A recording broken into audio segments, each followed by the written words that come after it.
Hashem, yo soy libanés, del Líbano. Bueno, llevo aquí desde el 93 en Extremadura, me casé, tengo 2 hijos, monté mi negocio y empecé a trabajar, como toda la gente. Y de repente, pues recibo una carta de la Asociación General de Autores, Derechos de... La SGAE ha comprobado que en su establecimiento se viene haciendo uso de obras musicales o audiovisuales para la explotación o amenazación del mismo. Yo aquí, ¿qué quieres que te diga? No he visto a nadie y aquí lo que tengo es lo que hay. Y usted lo va a ver y es lo que hay.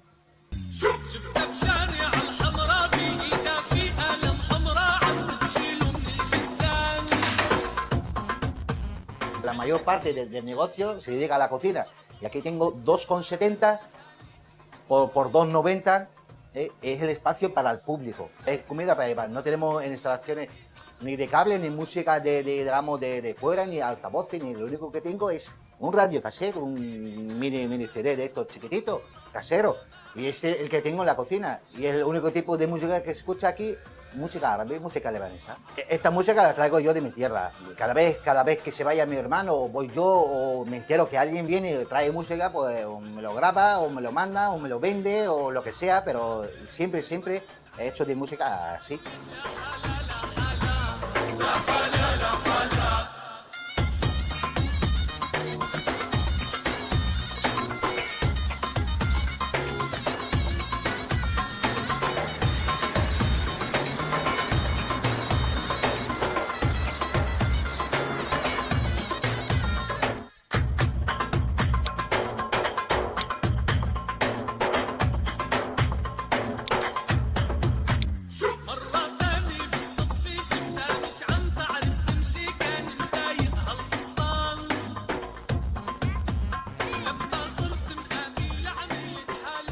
Viendo la situación en este pueblo extremeño, está claro que la propiedad intelectual y los derechos de autor están presentes en nuestra vida diaria. Nuestro proyecto consta de este documental y de un blog en internet donde vamos a ir narrando el desarrollo de la producción y donde vamos a colgar las entrevistas íntegras. También hemos decidido no solo hablar de estos temas, sino experimentarlos, con lo que vamos a intentar licenciar el documental con una licencia distinta del copyright. Una licencia que nos permita colgar el documental en internet para que todo el que quiera pueda visionarlo, descargarlo y copiarlo libremente. En el documental también vamos a narrar el proceso de conseguir esa licencia. Vamos a ver si al final podemos hacerlo. Volvemos a Montijo, el pueblo que se ha situado a la cabeza en la lucha contra las GAE. Desde ADEMIC, la Asociación Local de Comerciantes, se llevan a cabo una serie de iniciativas de información y defensa de los hosteleros. Este cartel es el que hemos hecho nuevo y hay que sobre todo incidir en los empresarios que pidan el cartel, que este párrafo es importante. Los equipos de reproducción disponibles son propiedad de la empresa, que hace uso privado de los mismos y que no están sujetos a remuneración alguna por parte del público. Cuando la SGAE le diga de que ellos obtienen un beneficio extra... Mario colabora en ADEMIC y tiene un restaurante donde trabaja de cocinero. Él mismo ha sufrido los envites de las GAE y ha sido promotor del llamado Manifiesto de Montijo, un texto con instrucciones para librarse de las GAE que ha traspasado las fronteras extremeñas y se ha convertido en un referente de las posiciones anti-SGAE.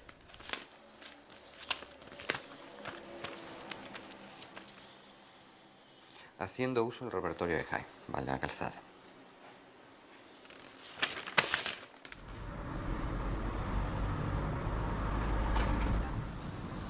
ADEMIC, como asociación sin ánimo de lucro, igual que la SGAE, somos sin ánimo de lucro, es uno de los servicios que prestamos. Pues le ofrecemos asesoramiento e información a la gente que nos lo solicita. La SGAE ha conseguido que se legisle a su antojo. O sea, se han creado leyes para beneficiar a este grupo de personas, a los autores y editores. Y no precisamente a todos los autores y editores, sino a un grupo concreto privilegiado de autores y editores. Porque hay algunos que no aprueban. Entonces, lo primero que hay que tener en cuenta es que la situación es difícil, la pelea es difícil y que hay que estar dispuesto a renunciar a muchas cosas para poder pelear con efectividad. Por toda España, asociaciones de empresarios, universidades y otras instituciones están empezando a cuestionar los pagos a las entidades de gestión de derechos. En Montijo, todo el pueblo está sensibilizado con el tema y el ayuntamiento aprobó en un pleno dejar de abonar los recibos de las GAE. Bueno, yo espero que por simpatía otros ayuntamientos dejen de pagar a la SGAE. ¿Y SGAE qué puede hacer? ¿Demandar a todos los ayuntamientos de España? Bueno, veremos si se admite a trámite esa demanda.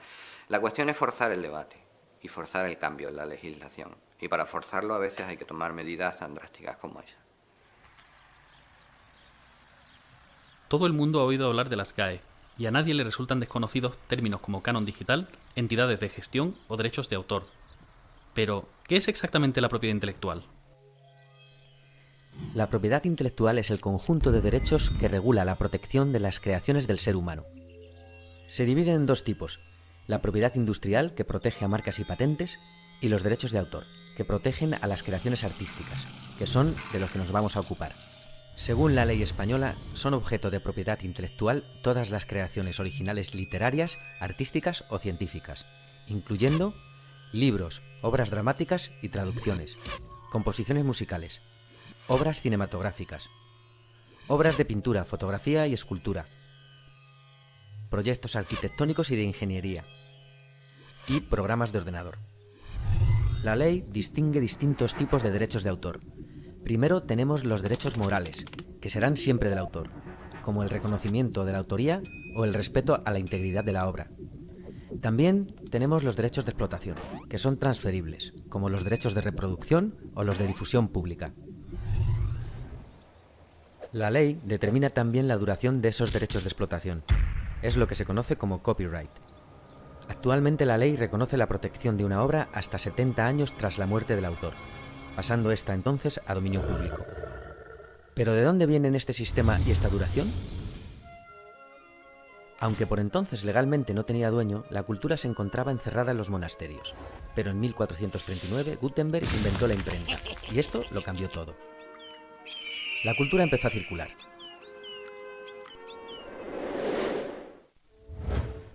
En 1710 llega la primera ley de propiedad intelectual, el Estatuto de Anne, que reconoce los derechos del autor sobre la explotación de su obra, pero también defiende los intereses públicos, obligando al paso a dominio público de la obra tras el periodo de protección. Tenía entonces una duración de 14 años, más otros posibles 14. Desde entonces, el desarrollo tecnológico ha ido posibilitando formas de copiar y difundir la cultura cada vez más rápidas y efectivas, y las duraciones del copyright han ido ampliándose sin cesar. 1710, 28 años. 1831, 42 años. 1909, 56 años. 1976, la vida del autor, más 50 años. Y llegamos a 1998. En este año vimos la última gran extensión del copyright, pasando este a una duración de la vida del autor más 70 años. Esta última extensión se produjo casualmente justo cuando un conocido ratón estadounidense iba a pasar a dominio público, y con él los cientos o miles de millones de dólares generados por su imagen.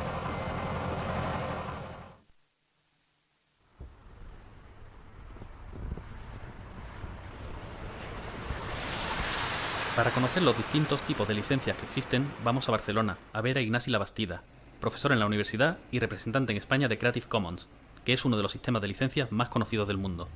Ignasi nos va a ayudar a escoger la licencia adecuada para nuestra película.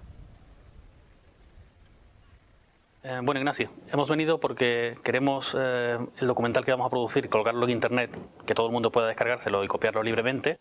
Y entonces queremos saber qué tipo de licencia tenemos que usar y qué opciones existen hoy en día. Pues a ver, si te quieres centrar en el tema de las licencias Creative Commons, hay otras licencias que más o menos tienen cosas parecidas. Tienes que tener claro primero que todas las licencias, las 6 que se ofrecen actualmente, permiten justamente la copia, reproducción, la distribución y la comunicación pública, siempre que no se busque una finalidad comercial. Entonces, si pones una de estas licencias, tú estarás autorizando justamente a que se pueda copiar el documental y que se pueda distribuir. Y después la otra cosa que debes plantear también es si quieres permitir la transformación. A mí me interesa ese documental, pero solo una parte, y quiero crear otro documental a partir del tuyo, lo que se llama legalmente una obra derivada. Juntando todo esto tienes 6 opciones, desde lo más restringido, no permitir obra derivada, no permitir usos comerciales, a lo más abierto, que sería permitir cualquier tipo de uso comercial y permitir cualquier tipo de modificación. De hecho, la ley dice una cosa, que es que tú no puedes ceder derechos. Parece ser que Creative Commons es el camino a seguir. Para decidir una licencia en concreto y conocer los detalles del proceso, volvemos a Madrid, a consultar a Javier de la Cueva, abogado experto en propiedad intelectual. Pues Javier, venimos de ver a Ignacio Labastida, de Creative Commons España, que nos está explicando los tipos de licencias alternativas que hay. Sí. Porque nosotros tenemos la intención de... ¿Qué le llamas alternativas? Es verdad, tienes razón. Pues otro tipo de licencias menos usuales, quizás, Sí. que el copyright. Y nosotros la intención que tenemos es nuestro documental, poder colgarlo en internet y que todo el mundo tenga acceso a él. Vale, bueno, pues vamos a ver. Te comento, yo ya he visto el contrato que tenéis vosotros y entonces lo que te voy a dar son unos parámetros generales. Estos parámetros generales yo creo que mejor te los dibujo, porque la verdad es que es un tema que se entiende mejor con un gráfico. Mira, nosotros vamos a partir de aquí, ¿vale? Que este es el inicio. Y el inicio es que vosotros tenéis un contrato entre la productora, que sois vosotros, y Radio Televisión Española. Primero tenemos que analizar es si vuestro contrato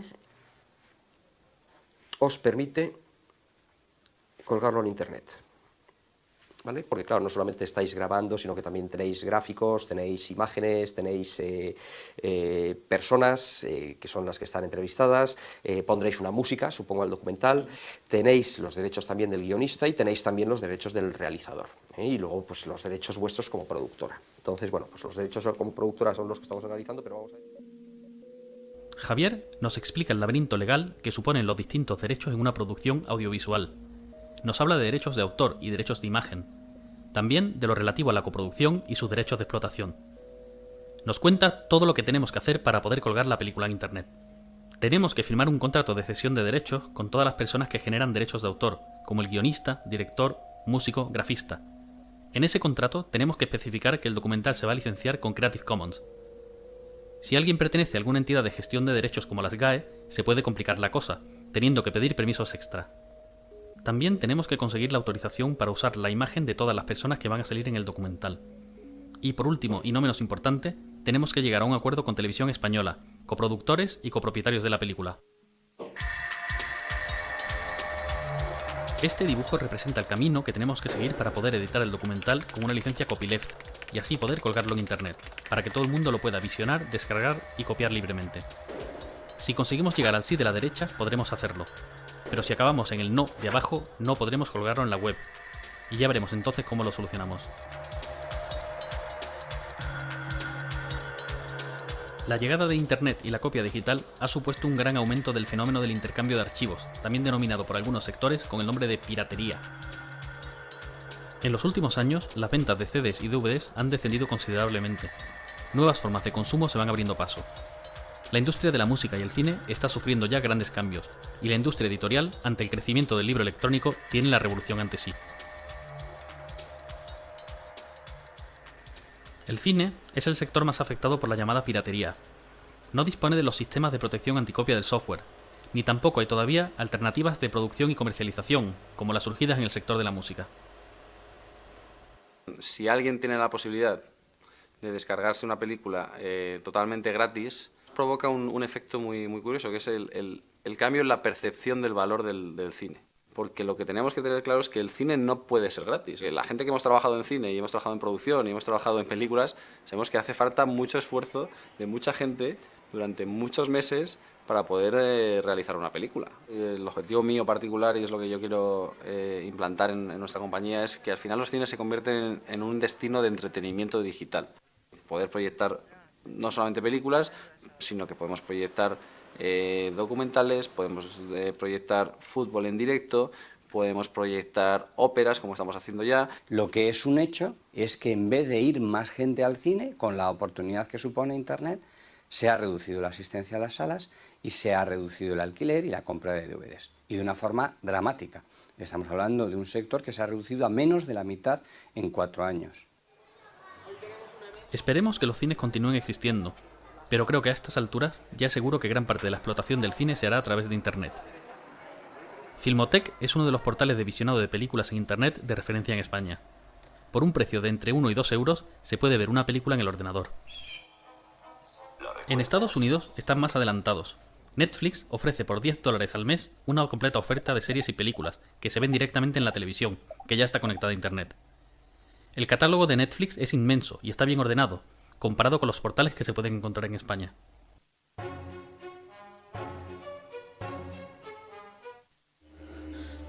I drifted through space for 7 months. Lost. When I came back down La to producción Earth, cinematográfica se ha vuelto muy difícil. there was nobody there. El modelo basado en exhibición en salas y venta de DVDs parece acabado, y los servicios de venta o alquiler de contenidos por Internet están empezando. Hacen falta nuevos modelos de negocio. ¿Stan?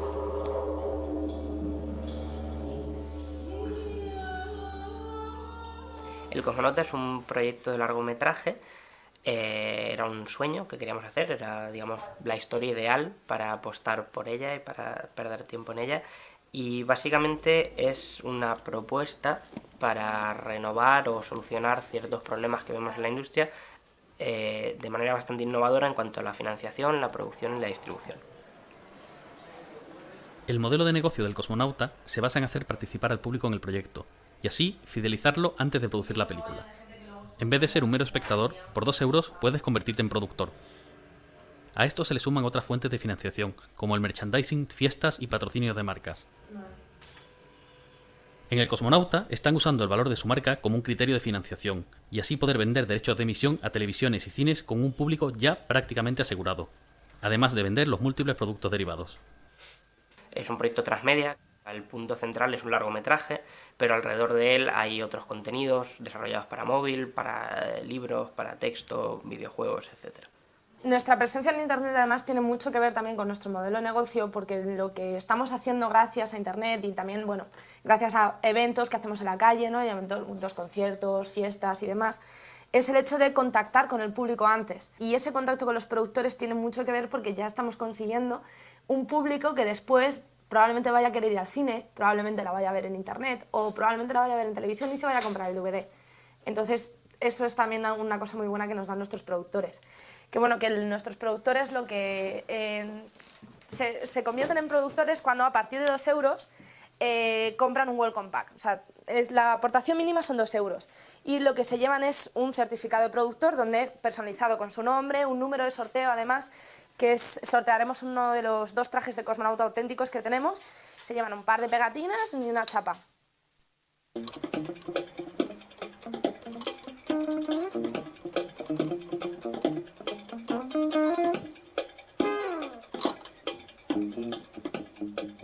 Alfonso va a ser el músico de nuestro documental. Ha trabajado con nosotros los últimos 10 años y nos ha compuesto la música de 8 o 9 películas. Él está de acuerdo en colgar el documental en Internet y gustosamente nos da permiso para usar su música, que estará también disponible en la red de una forma gratuita para todo el que quiera. A mí es que me parece lo más natural del mundo.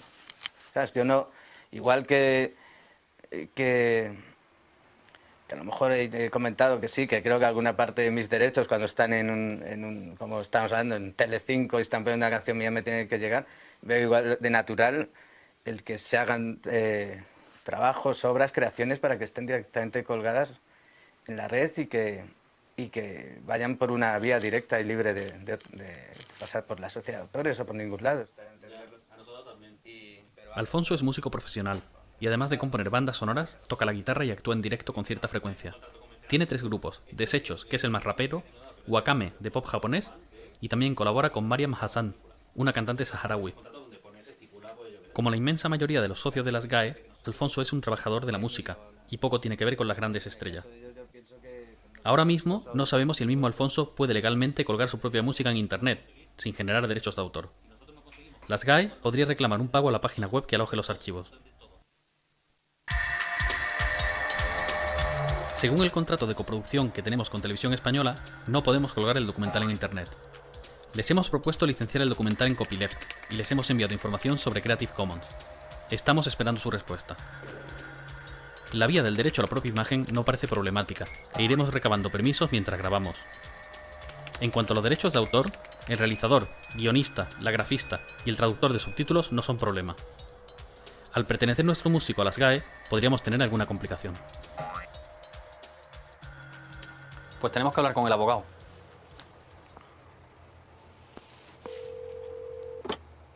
¿Sí? Hola Javier, soy Estefan de Copiad Malditos. Hombre, ¿cómo andas, Estefan? Bien, mira, deja que te cuente. Tenemos un problema con nuestro músico, que es socio de las GAE, y entonces no sabemos si podemos la música del documental colgarla directamente en Internet con Creative Commons o tenemos que hacer algún tipo de trámite con ellos. Pues vamos a ver, si él es músico y él es socio de la SGAE, tenemos una cuestión, y es la siguiente. Él, por contrato, lo que habrá es cedido a la SGAE precisamente una serie de derechos que son pues los de poner una obra a disposición, la comunicación pública, pues por ejemplo el tema de los bares o el tema de las radios o el tema de la televisión, ¿no? Sí. Ahora bien, la SGAE en los estatutos se establece que hay un sistema que son las autorizaciones singulares. Quizás te acuerdes que en el gráfico también lo habíamos hablado. Entonces él puede solicitar del Consejo de Dirección que se le permita, para ese caso concreto, llevar a cabo una utilización de esa obra. Y entonces que esa obra no se la gestionará la SGAE. Así que lo que tendría que hacer es hablar con la SGAE para ver cómo puede obtener ese permiso de ellos. Vale, pues hablamos con ellos y te dejamos saber algo. Vale, pues ya me dirás, ¿eh? Vale.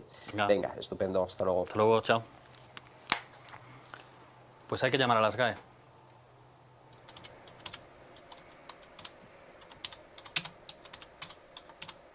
Tras varias llamadas y una visita a la SGAE, nadie en el departamento de socios sabe decirnos el procedimiento a seguir. Así que, siguiendo las indicaciones de nuestro abogado, les hacemos una petición formal conforme a los estatutos de la sociedad.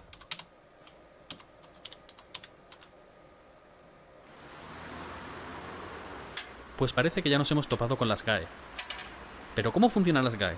¿Cómo son las entidades de gestión de derechos?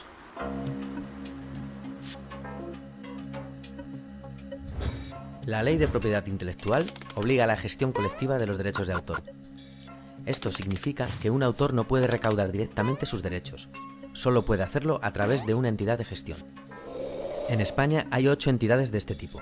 La más conocida y la mayor es la SGAE, que representa a músicos y editores.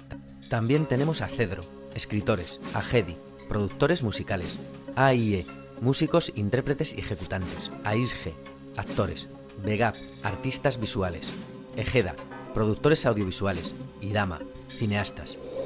Estas entidades son privadas y tienen forma jurídica de asociación sin ánimo de lucro. Su tarea es recaudar los derechos de autor que sus asociados generan según la Ley de Propiedad Intelectual. El dinero recaudado lo reparten quitando un porcentaje para el propio funcionamiento de la entidad y otro destinado a un fondo asistencial y promocional. La Ley de Propiedad Intelectual reconoce también el derecho del autor a recibir una compensación equitativa por copia privada, conocida como el canon digital. Las entidades de gestión reparten el dinero en base a estudios propios que hacen de acuerdo con la difusión y uso de las obras de sus representados. Párense para escuchar la verdad del eufemismo de llamar canon al acto de robar. Y es que los artistas progres que son socios de las SGAE los describiría como fascistas según la acepción de la RAE. La SGAE es la entidad de gestión más grande y más célebre. Tiene casi 100.000 socios y en 2009 ingresó 316 millones de euros. En los últimos años, la SGAE se ha convertido en el blanco de todo tipo de críticas y actualmente es una especie de archienemigo de activistas de la red, internautas e incluso algunos ayuntamientos y universidades que se han negado a seguir pagando. Las mayores críticas que recibe la SGAE son las relativas a su agresiva política recaudatoria, su falta de democracia interna y la poca transparencia en el reparto de sus fondos. Pon ladrones en Google y verás lo que te sale. ¡Pum! Uno de los defectos que tiene la SGAE es que en los años 80, creo Teddy Bautista reformuló la SGAE y introdujo los editores. Entonces, primer problema de la SGAE, que es un sindicato vertical. Y nosotros pensamos que autores tienen que estar de un lado y los editores tienen que estar de otro lado. Segundo problema que tiene es que antes en la SGAE se votaba, antes, hablo de 1800, se votaba una persona un voto. En la actualidad solo vota, y esto no es ninguna broma ni ninguna propaganda, es cierto, solo vota alrededor de unos entre 7 y 10.000 personas, de 80 a 90.000. ¿Qué es lo que pasa? Pues que entonces hay cerca de 100.000 autores que no todos viven de su trabajo. Entonces lo que se ha hecho ha sido, pues como cualquier empresa que tiene acciones. Tantas acciones tienes, tantos votos tienes. Aquí las acciones son por los ingresos que has tenido. Tantos ingresos tienes, pues tantos votos tienes. Cuando se habla de por qué GAE es tan conservadora, con sus tesis, por qué es tan agresiva y por qué quiere continuamente frenar los avances tecnológicos, pues la respuesta se encuentra en su sistema de representación, es evidente. Si los únicos que pueden votar son también los que están ganando dinero con ese sistema y les va bien, ¿por qué iban a querer cambiarlo? Los autores que no tienen ningún voto son porque no tienen el éxito que tienen como para generar dinero.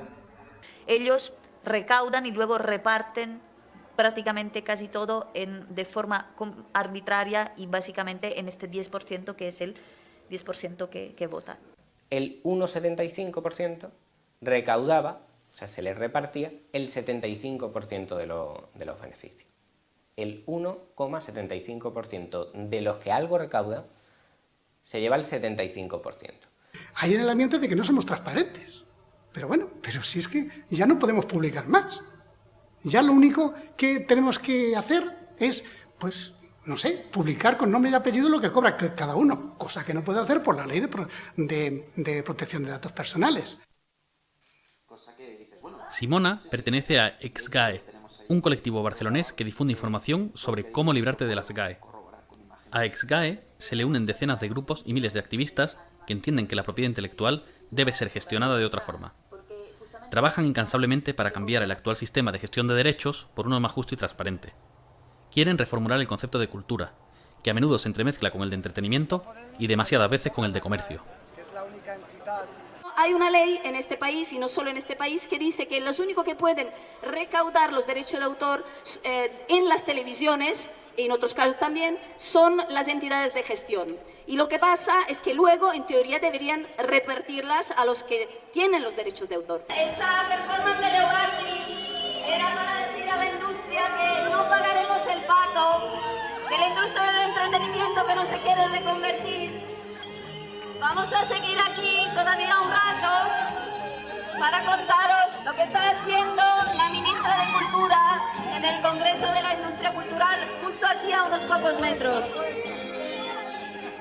Hay que mantener esta libertad, no se puede parar la historia, no se puede parar y vivir de viejos privilegios. En este momento la industria de la producción de contenidos intelectuales utilizaba antes el soporte del DVD, del CD o de los programas de televisión, pero ahora esto ¿vos por ahí?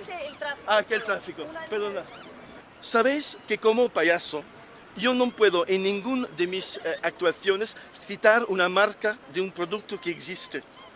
Por ejemplo, yo no podía hacer un chiste o una broma utilizando la marca McDonald's o utilizando una marca Apple de los ordenadores. No puedo porque hay un riesgo de un pleito por utilización de marcas de propiedad privada, de marcas industriales. Llegamos al paradoja que yo he podido hacer un espectáculo con el Papa de Roma, el Ratzinger, y vestirme de Ratzinger y contar chistes contra Ratzinger, que es la libertad de poder hacerlo. Pero yo no puedo contar un chiste o hacer algo utilizando el nombre, digo McDonald's, y puede ser cualquier otra marca.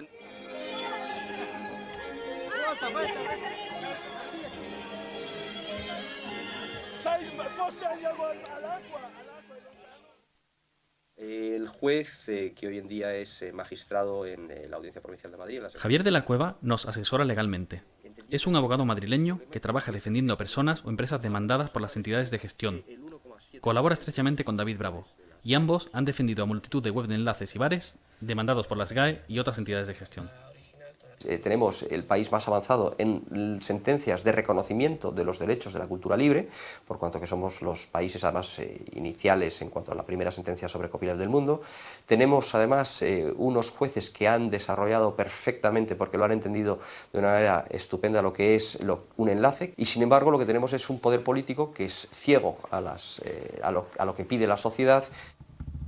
Javier ha desarrollado un archivo público de procedimientos libres, donde comparte sus conocimientos sobre propiedad intelectual y publica de forma gratuita todos los avances y éxitos que ha tenido.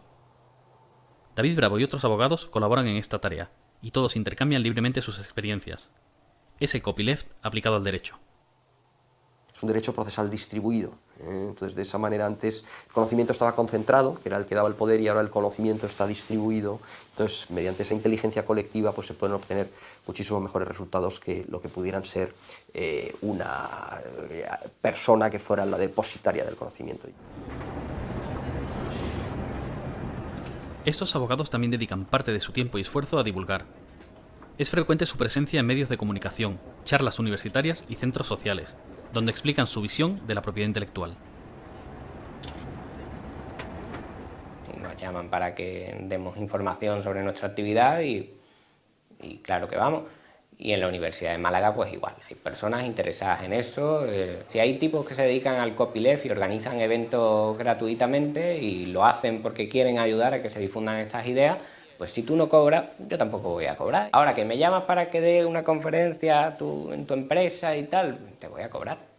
Que nosotros, Javier y yo, cobramos por los conciertos. ¿Quieres clase de propiedad intelectual? Te cobro. ¿Que quieres un juicio? Yo por moverme te cobro. ¿Por qué no te cobro? Por mis canciones. Tú tienes mis textos en internet. Mis conferencias te las puedes ver todas en internet. No te voy a cobrar por ninguna de ellas. Yo cobro cuando me levanto de esta silla y me voy a otro lado a dar un concierto. Como digo que creo que deben cobrar los músicos.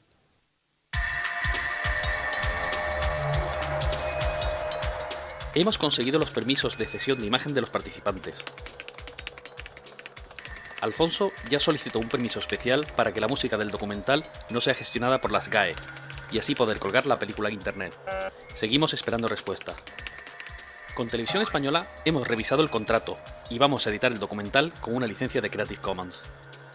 Yo he vendido discos, se vendían discos, es decir, unas cantidades aceptables, incluso he llegado a vender cinta de cassette, que salió el primer disco que tuve. Los discos se colocan en las tiendas, los colocan, que los tiene la distribuidora, que es otra parte del engranaje, ¿no? También. Y quitando en algún caso, se suelen devolver casi todos, en nuestro caso. Pero sí, quizás por curiosidad, más que pues se baja música, se escucha. ¿Que cómo lo veo? Esa es la pregunta del millón. Yo veo que es algo imparable. Creo que es una cosa imparable en el sentido que vivimos, en el mundo que vivimos y con la tecnología que vivimos.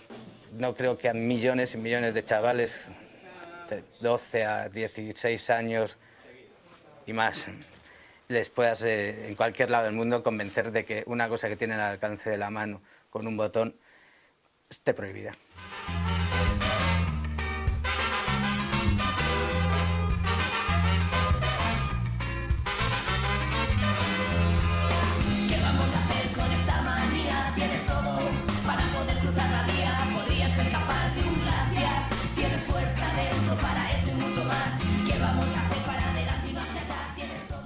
En el sector de la música ha habido mucho movimiento en estos años.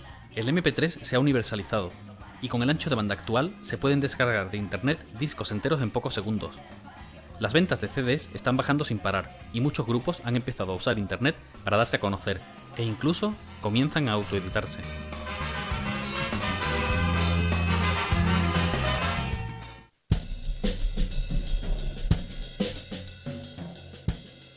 Mi oficina,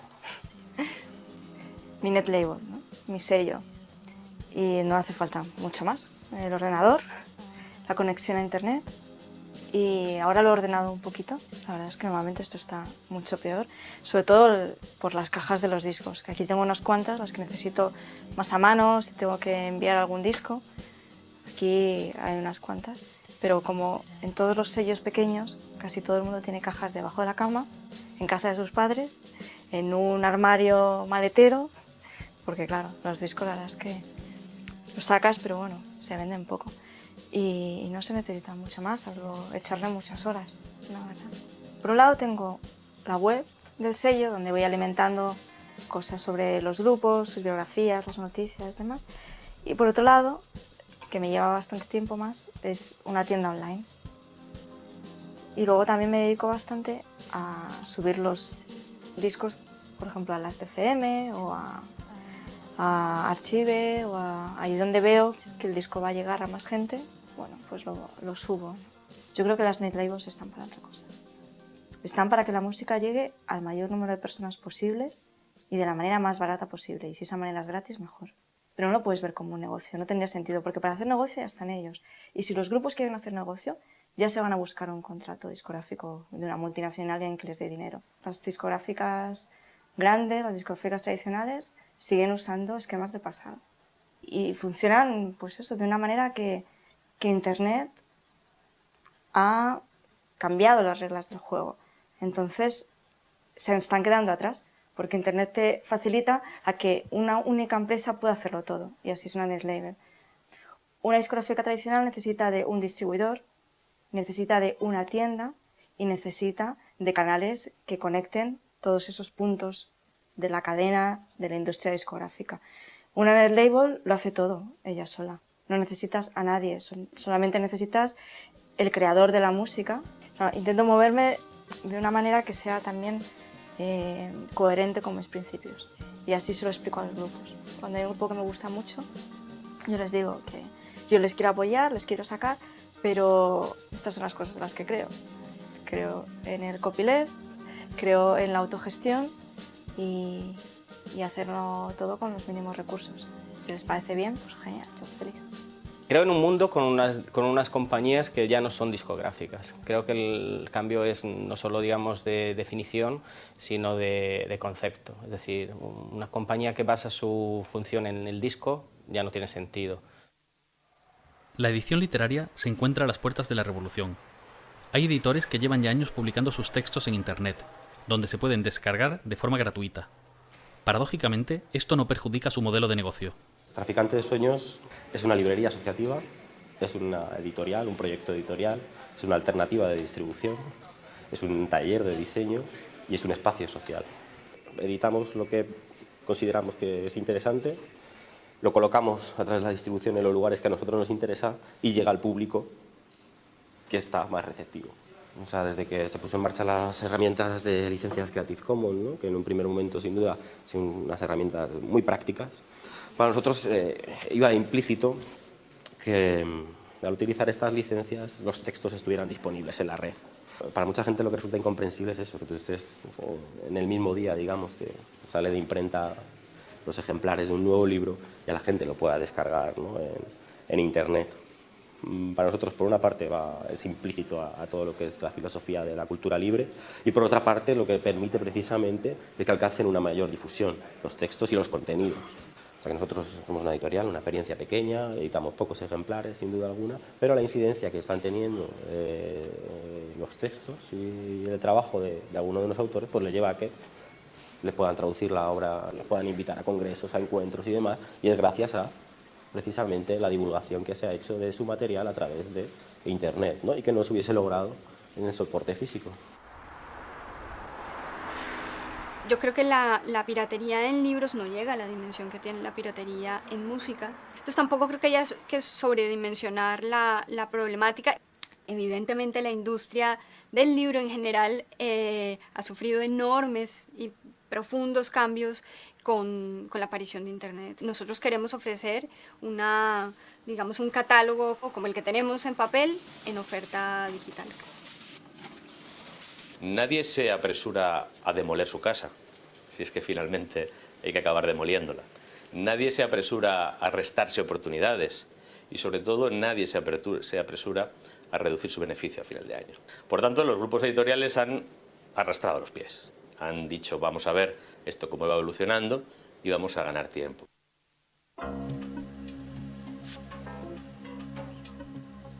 Estamos viviendo un rápido cambio legislativo en torno a la propiedad intelectual. Las leyes van más lentas que el desarrollo tecnológico y la propiedad intelectual tiene cada vez un mayor peso en la economía. Se están desarrollando nuevas formas para reforzar el control. En España está en estudio una reforma de la Ley de Propiedad Intelectual. Además, la Ley de Economía Sostenible, también llamada Ley Sinde, contempla el corte a páginas web que supuestamente infrinjan la propiedad intelectual. Lo más polémico de esta ley es que los cortes se harían sin consultar con un juez. Pues evidentemente las leyes no responden a la situación actual. Luego ahí los legisladores son los que tienen una responsabilidad. Lo que hacen los legisladores se traduce directamente sobre la forma de vivir que tienen los autores y la remuneración que tienen por el uso de sus obras. Y la ley Sinde, que se presta tanto al recorte de derechos fundamentales como el de libertad de expresión, sin embargo no conseguirá los efectos presuntamente pretendidos, que es que el intercambio de archivos descienda de forma sensible. Yo creo que la única manera de que la industria detenga completamente la copia, ellos dicen ilegal, yo digo la copia libre en Internet, es convirtiendo Internet en un estado policial y por ende la sociedad.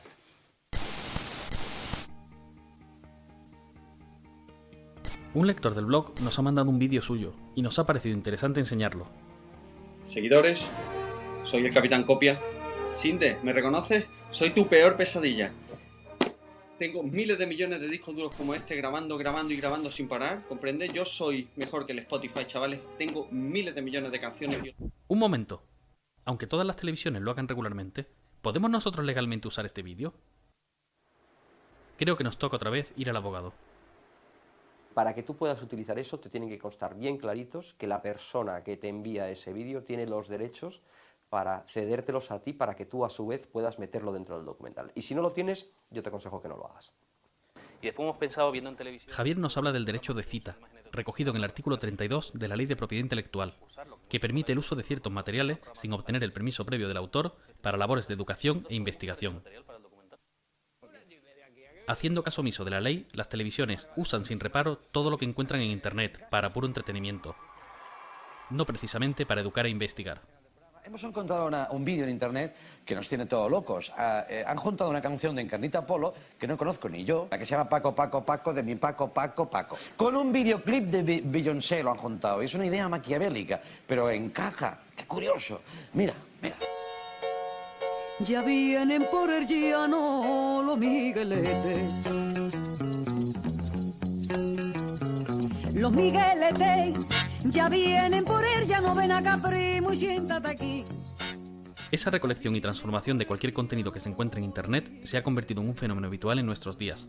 Una nueva generación de jóvenes, ya nativos digitales, están acostumbrados a disponer de todo lo que encuentren por Internet, para verlo, usarlo, jugar con ello, transformarlo, remezclarlo y casi siempre para devolverlo otra vez a Internet. Es el caso de Pep, un joven catalán de 14 años. Generalmente me gusta la creación y la edición porque todo lo que creo y edito, por ejemplo vídeos y juegos, pues todo eso me hago una cuenta en un sitio donde lo puedo colgar y yo lo cuelgo allí. I have a proposition I'd like to discuss with you. I've chartered an airplane to fly us over Isla Sorna, and we'd like you to be our guide. We'd love to make a contribution to your research here. Cogí una idea, la de Jurassic Park. Primero me fijé en el tráiler original y vi cómo estaba compuesto. Utilicé el iCan Animate y lo que cogí yo, el sonido, es el de la película, lo puse encima y lo que hice es coordinar las imágenes con el sonido.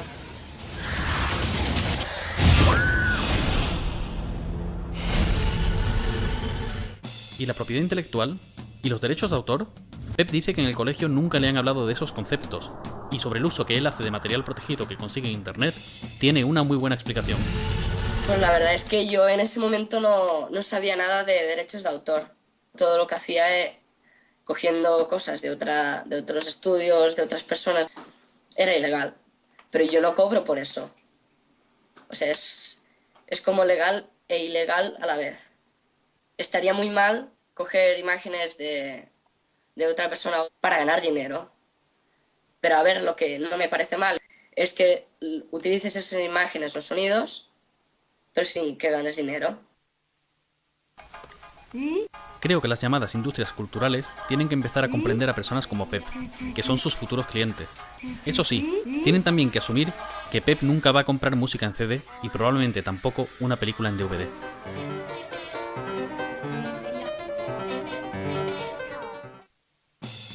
Para jóvenes como Pep, las entidades de gestión llevan tiempo diseñando campañas educativas para dar a conocer la propiedad intelectual, como ellos la entienden. Educar para Crear es un programa educativo que hizo Cedro con otras instituciones dedicado a la escuela con el fin de que se incluyeran en el currículum de las escuelas algún capítulo sobre derechos de autor de una manera fácil y sencilla. Si ves los vídeos de Educar para Crear, que están ahí libremente expuestos, te das cuenta de cuál es la educación que se está dando. Hay un vídeo donde el profesor pregunta, bueno, ¿y qué pensáis de la copia privada? ¿Qué pensáis de la copia privada? Y dice un niño, que supongo que la respuesta era correcta porque para eso aparece en el vídeo, dice, no, me parece muy mal, todo original. ¿Parece bien que los usuarios puedan hacer copias privadas? No, para nada. O sea, lo que tendría que ser es todo original. Resulta que la copia privada es un derecho que está en la ley y a estos niños, salvo que a ese se le pusiera de cara a la pared después de dar esa respuesta, se les está enseñando que ejercer ese derecho es malo, Es que esto ya lo que nos está dando es la moral de este tipo de gente. Es que no tienen ningún tipo de mirada hacia el otro. Es que les es igual, manipulan niños, manipulan personas, da igual, todo por y para su pasta. Y no hay otra cosa en la vida que su pasta. Y es todo por la pasta. Entonces, vamos a ver, ¿pero qué sociedad podemos construir con estos señores que mandan? Yo soy el capitán clonado, dueño de todo, porque todo es mío. Tú has creado algo, me lo quedo. Tú has inventado algo, un libro, un videojuego, una canción, pues me lo robo. Lo que hace se llama piratería. Esto es un acto delictivo. Vamos a ver, si desde hace 5.000 años a los niños les estamos obligando a copiar la caligrafía, ¿cómo ahora les vamos a decir que es que copiar es malo? Entonces, verdaderamente, ver a aquellos niños siendo utilizados y diciendo yo soy pirata malo porque estoy copiando, pero ¿cómo se aprende a escribir más que copiando? ¿Cómo se aprende un idioma más que copiando? Original. Yo cuesto más barato, hasta no cuesto nada si me descargas de internet. Sé original, defiende tus derechos y respeta a los demás.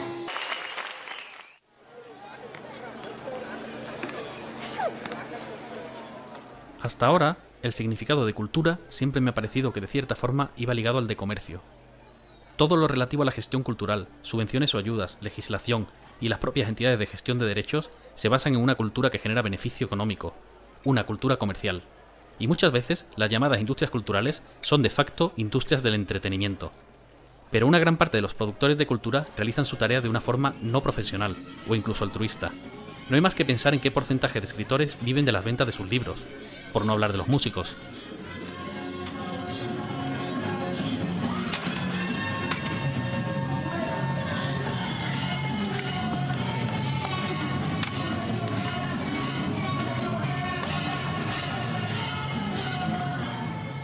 Lo que se hace en las habitaciones de las casas, lo que se hace en la calle, lo que se hace fuera de las empresas, no sé, lo que hace alguien con una cámara doméstica en muchas ocasiones y lo sube a YouTube, eso muchas veces. También es cultura porque es un aporte que sirve para entender la sociedad, para entenderte a ti mismo, para explicar el mundo, ¿no? Y la cultura es algo bastante más amplio que el mero mercado. Lo que pasa es que se confunden ambas con la pretensión de decir que si atacas a la industria, entonces a quien ataca es a la cultura. Si la gran multinacional es la gran perjudicada, yo siento mucho que se pierdan tantos puestos de trabajo, pero, oigan, también se han cerrado muchos astilleros en España, también se han cerrado muchas minas, se han perdido muchísimos puestos de trabajo. Después de meses de llamadas, emails e incluso 2 encuentros personales con el jefe de prensa de la Sociedad General de Autores, finalmente nos va a recibir el director de socios. Aún con todo lo que hemos oído en este tiempo de las GAE, todavía no sé si como guionista y director me puede interesar asociarme a ella. También tenemos que resolver el tema de la música original de Alfonso, a ver si podemos ponerla en internet. Hombre, yo creo que te merece la pena pertenecer a la Sociedad de Autores por la cantidad de servicios que como Sociedad de Autores somos capaces de prestarte. Los más conocidos son los de índole pecuniaria, que será la forma que tengas de cobrar tus derechos. Caso concreto de esta obra y de esta... Al no tener todavía una respuesta al escrito que presentamos, pregunto directamente si Alfonso podrá gestionar los derechos de la música del documental al margen de las GAE, sin que nos manden en unos meses una liquidación por los derechos de autor de las posibles descargas y visionados que haya. No sé bien la figura que es en el caso de... Te lo dice las GAE que no lo haría, porque lo único que te podrían enviar esa factura por las descargas seríamos nosotros, en primer lugar, pero también te diría que es que hay mucha leyenda negra en esto. Pues ahora parece muy fácil, pero nos hemos pasado 4 meses llamando, escribiendo y preguntando en el departamento de socios, donde nadie supo decirnos nada. Si tú mismo estableces que no quieres una limitación o que no quieres percibir los derechos de autor en la web, simplemente porque lo tengas en tu propia página, como productor o como autor, o lo tengas distribuido en distintas páginas donde es consultado, visto, reconocido, la difusión es perfectamente libre, perfectamente libre. Al final, todo ha salido bien. Televisión Española está dispuesta a que colguemos el documental en internet, y podemos usar la música de Alfonso sin miedo a tener que pagar a las GAE. Ahora nos falta decidir en Elegant Mob si como pequeña empresa podemos permitirnos editar el documental con una licencia copyleft o nos conviene quedarnos con un copyright.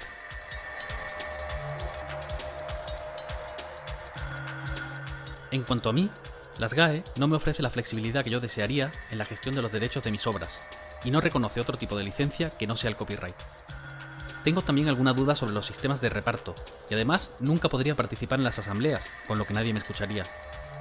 Las operaciones inmobiliarias más o menos relacionadas con el proyecto Arteria tampoco me hacen mucha gracia. Así que de momento no me voy a asociar a la SGAE, aunque ello signifique que no voy a cobrar los derechos de autor que me correspondan. No hay que ser alarmista, decir, qué mal lo hemos hecho, esto se hunde, se acaba. No, se acaba no, seguro que cambia, seguro. Pero acabarse no se va a acabar, porque la gente va a querer seguir teniendo acceso a contenidos culturales, sean películas, sean discos. Si no consigues generar ingresos con la creación de una obra artística, no te vas a dedicar a ello.